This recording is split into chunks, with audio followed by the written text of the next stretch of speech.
மா, இவங்க நமக்கு வீடு கட்டி தரது மட்டும் இல்ல, சோலையா லட்ச லட்சமா பணம் வேற தருவாங்க. நான் அதெல்லாம் தொட மாட்டேமா. அப்படியே வாங்கி உன் பேர்ல பேங்க்ல போட்டுருவேன். மாசா மாசம் பேங்க்ல இருந்து உனக்கு வட்டி கிடைக்கிற மாதிரி ஏற்பாடு பண்ணிடுவேன். நீ அந்த வட்டியை வாங்கி அக்கம் பக்கத்துல வட்டிக்கு விட்டு சந்தோஷமா இரு. ஏண்டா அவங்க வீடு கட்டி தருவாங்கன்ற, லட்ச லட்சமா பணம் கொடுப்பாங்கன்ற, அவங்க நமக்கு எதுக்குடா அதெல்லாம் கொடுக்கணும்? முதல்ல அதை சொல்லு. நீ என்ன கேக்குற மாதிரி நான் அவங்க கிட்ட 1008 கேள்வி கேட்டுட்டேன். ஆனா அவங்க அதுக்கு என்ன சொல்றாங்கன்னா, கீழே கட்டுற 2 வீடும் நமக்கு சொந்தம், மேல 4 வீடு கட்டுறாங்க பாத்தியா, அது அவங்க வித்துக்கிறான்ட்டாங்க. டேய் என்னடா பேசுற? மேல 4 வீடு கட்டி அவங்க வித்துப்பாங்களா? நம்ம இடத்த அவங்க எப்படிடா விற்க முடியும்? அம்மா, நிலம் நமக்கு தாமா சொந்தம், மேல 4 வீடு கட்டுறாங்க பாத்தியா, அது அவங்க எடுத்துப்பாங்களாம். அதை வித்து அவங்க லாபம் பாத்துக்கிறாங்க. நமக்கு இதுல ஒரு நஷ்டமும் இல்லம்மா.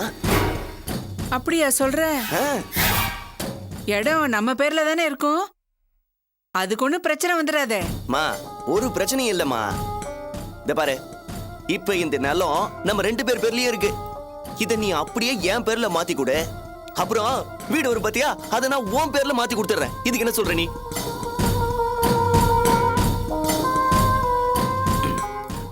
மா, அந்த வீட்ல இருந்து நாங்க இந்த புது வீட்டுக்கு வந்துட்டா டிபார்ட்மெண்டல் ஸ்டோர்ல இருந்து எல்லாத்துலயும் ஷேர் வேணும்னு சொல்லி ஆளுக்கு பாதியா பங்கு போட சொல்லிடுவோமா. இடம் நம்மள் தானமா. கேட்கும் போது ஒரு கெத்தோட போய் கேட்கணும். நானும் தன்மானத்தோட இருப்பேன், நீயும் கௌரவமா வாழலாம். இதாமா என் பிளானு. எப்படிமா இருக்கு? அப்படி இருக்குடா உன் பிளானு.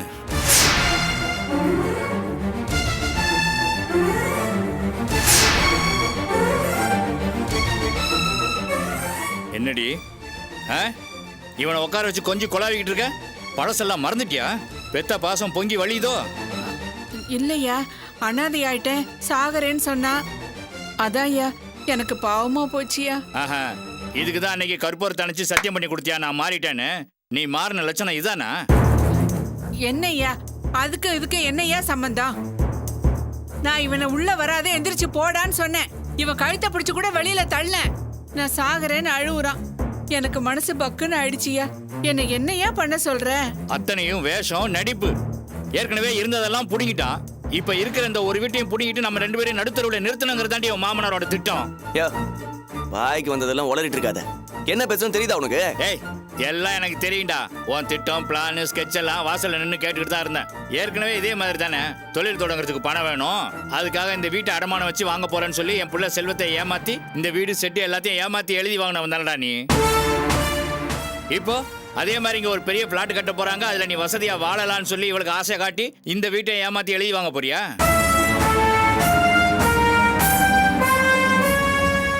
இதெல்லாம் நீயா செய்யலடா, எல்லாம் உங்க மாமனாரோட திட்டம். அவன் சொல்லி தானே நீ இந்த மாதிரி நடந்துக்கிற. சும்மா தெரிஞ்ச மாதிரி பேசிக்கிட்டு இருக்காத. நான் அவர்கிட்ட இதை பத்தி சொல்லும் போது அவர் வேணாம் வேணான்னு தான் சொன்னாரு. கேட்டுக்கிட்டியாடி? கொஞ்சம் முன்னாடி என்ன சொல்லிக்கிட்டு இருந்தான்? அவங்க மாமனாரை பத்தி தப்பா சொல்லி அழுது அவர் முன்னாடி நான் கௌரவமா வாழணும்னு சொல்லிட்டு இருந்தான்ல. இப்ப பாத்தியா, எங்க அப்பா குதிரைக்குள்ள இல்லைங்கிற மாதிரி எல்லாம் அவன் சொல்லி தான் அவன் நடத்துறான்னு தெரியுதுல்ல.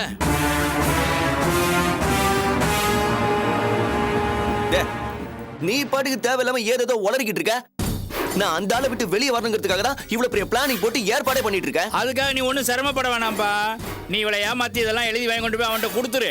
அவன் உன்கிட்ட இருக்கிறதெல்லாம் புடுங்கிட்டு உன்னை வெளியில அனுப்பிச்சிருவான், நீ வந்துடலாம் வெளியில. மா, இந்த ஆளு தேவையில்லாம ஏதோ உளறிக்கிட்டு இருக்காருமா. அதெல்லாம் நீ எதுவுமே பெருசா எடுத்துக்காத. ஏன் பிளானிங் இப்ப நீ என்ன சொல்ற சொல்லு. இல்லடா, உங்க அப்பா வேற எதோ சொல்றாரு. மா, இந்த ஆளுக்கு ஒரு குவார்டர் வாங்கி கொடுத்தா வார்த்தைக்கு வார்த்தை மாத்தி மாத்தி பேசிக்கிட்டு இருப்பாரு. இந்த ஆள் பேச்செல்லாம் விட்டுதல்மா. இந்த ஆளுக்கும் வீட்டுக்கும் என்னமா சம்பந்தம்? நம்ம 2 பேர் பேர்ல இருக்கிற வீடு இது. நாம தான் பேசி முடிவெடுக்கணும். நீ உன் முடிவை கடைசியா சொல்லு.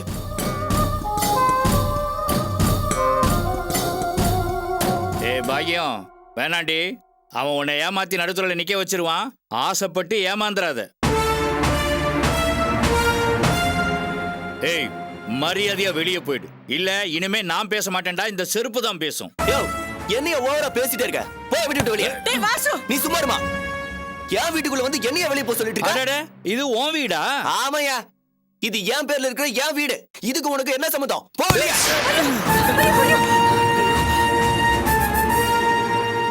மா, அந்தால போய் தாங்கி பிடிச்சிட்டு இருக்க. அடிச்சு வெளியே வரட்டுமா? யாரை யாரை பார்த்துடா விரட்ட சொல்ற?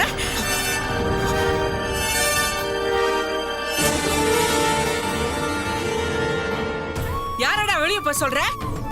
இந்த மனுஷன் இல்லைன்னா நீ எது, நமக்கு இந்த வீடு எதுடா? உசுர கொடுத்த அப்பனையே நீ வெளியே பிடிச்சு தள்ளுறியா?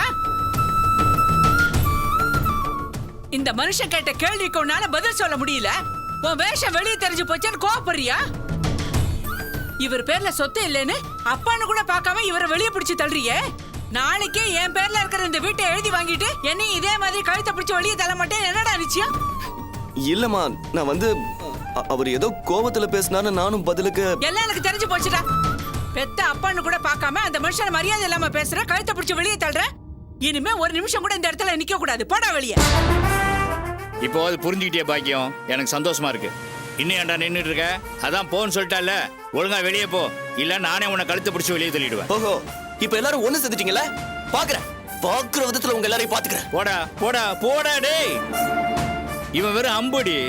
இவனை எய்தவன் இருக்கானே அவன் மாமனாரு, அவங்கிட்ட தான் நம்ம ஜாக்கிரதையா இருக்கணும். நம்ம ராணி கல்யாணத்தை அந்த ஆளை மீறி நல்லபடியா நடத்திட்டோங்கிற கோவத்துல தான் நம்மள பழி வாங்கறதுக்காக இப்ப நம்ம வீட்டையும் புடுங்கறதுக்கான ஏற்பாடெல்லாம் அந்த ஆள் பண்ணிட்டு இருக்கான். பாக்கிய பொம்பளை தானே, எழுத படிக்க தெரியாதவ, வசதி இல்லாதவ. இவன் நம்மள என்ன பண்ண முடியும்னு அவன் மனசுல நினைச்சிட்டு இருக்கான்.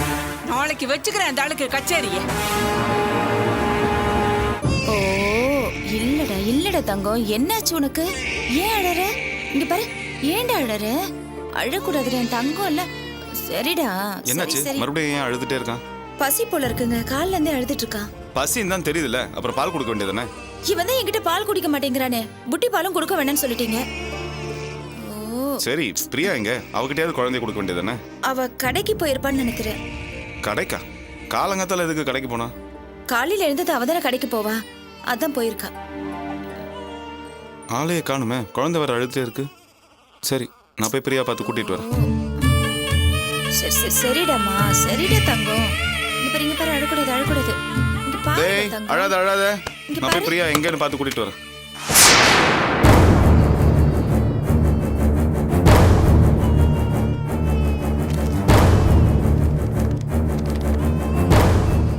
அன்புள்ள அக்கா மாமாவுக்கு, என்னால் ஏதோ ஒரு வகையில் உங்களுக்கு உதவியாக இருக்கும் என்று நினைத்துதான் நான் இங்கு தங்க சம்மதித்தேன்.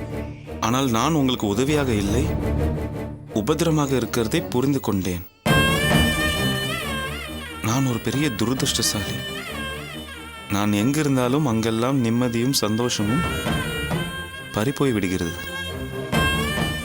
அக்கா, உன் நிம்மதி கெட்டுப்போவதற்கு நான் தான் காரணம் என்று எப்பொழுது உன் வாயிலிருந்து இப்படி ஒரு வார்த்தை வந்ததோ அந்த நிமிஷமே நான் நொறுங்கி போய்விட்டேன்.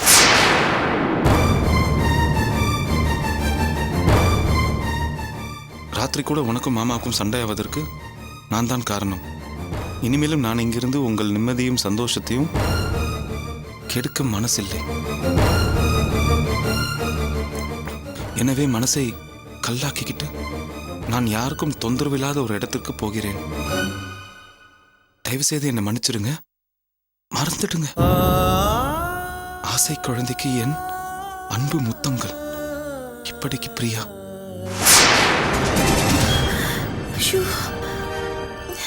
போதுமா? இதானே நீ எதிர்பார்த்த? இப்போ உனக்கு சந்தோஷம் தானே? இல்லங்க, அவ இப்படி பண்ணுவா நான் கொஞ்சம் கூட எதிர்பார்க்கல. ஐயோ, இப்ப என்ன பண்றதுன்னே தெரியலையே. இப்ப புலமே என்ன பிரயோஜனம்? பாவம் அந்த பொண்ணு ஏற்கனவே பல அவமானங்களையும் தோல்வியும் சந்திச்சு வாழ்க்கையில நொந்து போயிருக்கா. ஆறுதல் கிட்ட இங்க இருக்கிறது கூப்பிட்டு வந்தேன். ஆனா இங்கேயும் அவன் மனசை காயப்படுத்தி வீட்டு விட்டு விரட்டி விட்டு இருக்க. அந்த பொண்ணு இப்ப ஏதாச்சும் ஒரு தப்பான முடிவு எடுத்தா என்ன பண்ண போற? ஐயோ, அப்படியெல்லாம் எதுவும் நடக்க கூடாதுங்க. எனக்கு ரொம்ப பயமா இருக்குங்க. பிரியாவை எப்படியாவது கண்டுபிடிச்சு கூட்டிட்டு வாங்க.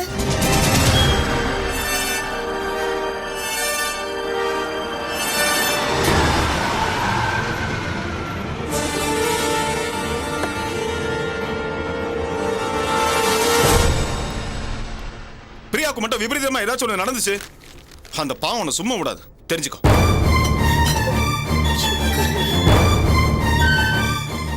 என்னங்க, ஏன் நின்னுட்டீங்க?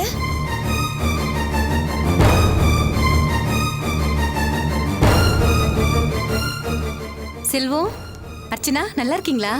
குழந்தை என்ன சொல்றான்? என்ன செல்வம், நாங்க 2 பேரும் உங்களை பார்க்கலான்னு வந்திருக்கோம். வான்னு ஒரு வார்த்தை கூட கூப்பிடாம அப்படியே நிக்கிறீங்க சில மாதிரி. ஏன் செல்வம் நாங்க 2 பேரும் வந்தது உங்களுக்கு பிடிக்கலையா? ஐயோ, அப்படிலாம் ஒண்ணும் இல்லைங்க. திடீர்னு வராதவங்க வந்திருக்கீங்க, எனக்கு ஒன்றும். வாங்க உள்ள வாங்க. வாங்க அத்தை, வாங்க அண்ணி.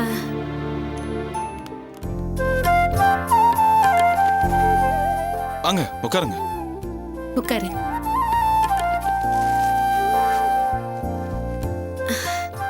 அர்ச்சனா எப்படி இருக்க? நல்லா இருக்கேன். குழந்தைய கூட. அர்ச்சனா, இந்தாம்மா. டேய் செல்லம், இங்க பாரு. இந்தாப்பா. உன் அத்தை வந்திருக்கேன்டா. பிரியா எங்க? பிரியாவுக்கு ட்ரெஸ் வாங்கிட்டு வந்திருக்கோம்.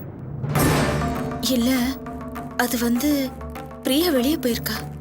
பக்கத்துல கடைக்கு தானே போயிருக்கா, இப்போ வந்துருவாள்ல. இல்ல, எங்க அம்மா வீட்டுக்கு போறேன்னு சொன்னா. ஆச்சரியமா இருக்கே. நாங்க ஃபோன் பண்ணி கூப்பிட்டா கூட வீட்டுக்கு வர மாட்டா. அதிசயமா அவளே வீட்டுக்கு கிளம்பி போயிருக்காளே. பரவாயில்ல. திடீர்னு அம்மாவை பார்க்கணும் போல இருக்குன்னு சொன்னா, அத கிளம்பி போயிட்டா. அவளை பார்த்து பேசிட்டு போலான்னு வந்தோம், அதுக்குள்ள அவ அங்க கிளம்பிட்டா. அது ஒண்ணும் இல்ல அர்ச்சனா, தீனா பிரியாவை வெளியில பார்த்து பேசியிருக்கான். அவளும் வழக்கம் போல அவங்ககிட்ட கோவமா பேசிட்டு போயிட்டாளாம். செல்வம் வாக்கு கொடுத்தது ஒரு பக்கம் இருந்தாலும், அடிக்கடி வந்து அவளை பார்த்து பேசிட்டு போனாதானே மனசு மாறதுக்கு வாய்ப்பு இருக்கும். அதான் வந்தோம். அதனால என்னம்மா, பிரியா எங்க வீட்டுக்கு தானே போயிருக்கா. நான் வீட்டுக்கு போன பிறகு ஃபோன் பண்ணி தரேன், நீ ஃபோன்லயே பேசு. இல்லனா நம்ம போகும்போது பார்த்துட்டே போயிடலாம். சரி. என்னடா செல்லும்? தங்கம். ஹலோ. மாப்பிள, நான் அத்தை பேசுறேன். எப்படி இருக்கீங்க மாப்பிள? நல்லா இருக்கேன். அர்ச்சனா, குழந்தை, பிரியா எல்லாம் எப்படி இருக்காங்க? நல்லா இருக்காங்க அத்தை. யார் செல்வம் போன்ல? சம்பந்தி அம்மாவா? கூட நான் கொஞ்சம் பேசுறேன். மாப்பிள, ஜெயந்தியோட அம்மா குரல் கேக்குது. ஆமா அத்தை, ஜெயந்தியும் அவங்க அம்மாவும் வந்திருக்காங்க. அவங்க எதுக்கு அங்க வந்திருக்காங்க? பிரியாவோட கல்யாணத்தை பத்தி கேட்கறதுக்கா இருக்குமோ? நாம அவங்க கிட்ட 6 மாசம் கெடு கேட்டிருந்தோம்ல. நாம தான் இன்னும் பிரியா கிட்ட அதை பத்தி பேசவே இல்லை. நீங்க ஏதாவது சொன்னீங்களா? அது செல்வம், குடு செல்வம். ஒரு நிமிஷம் அத்தை. சம்பந்தி அம்மா, நல்லா இருக்கீங்களா? ஆ, என்ன ஒரு ஃபோன் கூட பண்ண மாட்டேங்கிறீங்க? அது அப்புறம் தீனா பிரியா கல்யாணத்தை பத்தி என்ன முடிவு பண்ணிருக்கீங்க? சரி, சீக்கிரமா நடந்தா எல்லாம் நல்லா இருக்கும். ஆமா, பிரியா கிட்ட பேசிட்டீங்களா? இன்னும் பேசல. அதான் 6 மாசம் டைம் வாங்கியிருக்கோம்ல. பார்த்து சம்பந்தி, வாக்கு கொடுத்துருக்கீங்க. சொன்னது சொன்னபடி நடக்கணும். அதான் எல்லாருக்கும் நல்லது. சரிங்க. ஒரு நிமிஷம் இருங்க, செல்வத்துக்கிட்ட கொடுக்குறேன். இந்தா செல்வம். சொல்லுங்க அத்தை. மாப்பிள, என்னமோ தெரியல, காலையிலேருந்து பிரியா நினைவாவே இருக்கு. அவகிட்ட போனை கொடுங்களேன், அவகிட்ட நான் ஒரு வார்த்தை பேசிக்கிறேன். அத்தை, பிரியா வந்து அது கொடுங்க, நான் அம்மா கிட்ட பேசுறேன். அம்மா, சொல்லுங்கம்மா. அம்மாடி அர்ச்சனா, எப்படிம்மா இருக்க? குழந்தை எப்படி இருக்கிறா? நல்லா இருக்கேம்மா. பிரியா அங்கதாம்மா வந்துட்டு இருக்கா. இங்க வந்துகிட்டு இருக்காளா? இன்னும் வரவே இல்லையே. இல்லம்மா, கிளம்பி கொஞ்ச நேரம் தான் ஆகுது. பஸ்ல தான் வந்துட்டு இருக்கா. ஓ, பஸ்ல வந்துட்டு இருக்காளா? அப்ப லேட்டா தான் ஆகும். அவ வரட்டும். அவ வந்ததும் உனக்கு ஃபோன் பண்ணி சொல்றேன். முடிஞ்சா அவ வீட்டுக்கு திரும்பி வரும்போது நானும் கூட வரேன். வாங்கம்மா. வச்சிட்டுமா? சரிம்மா. செல்வம், அப்ப நாங்க கிளம்புறோம் செல்வம். ஐயோ இருங்க, சாப்பிட்டு போலாம். ஐயோ பரவாயில்ல, இன்னொரு நாளைக்கு வந்து சாப்பிடுறோம். குழந்தை இப்படி அர்ச்சனா. அம்மா, போகும்போது பிரியாவை அப்படியே எங்க வீட்டுல பாத்துட்டு போயிடலாம். இல்ல ஜெயந்தி, இன்னொரு நாளைக்கு பாத்துக்கலாம். உங்க அண்ணன் எங்க வெளியில போனோம், வண்டி வேணும்னு சொன்னான். போய் முதல்ல வண்டியை கொடுக்கணும். சரிம்மா, வரேன் செல்வம். வரேன் அர்ச்சனா. குட்டி பையா, பாய். வாமா. இந்தப்பா, பிரியா வந்தா இதை கொடுத்துருங்க. வரேன். வா.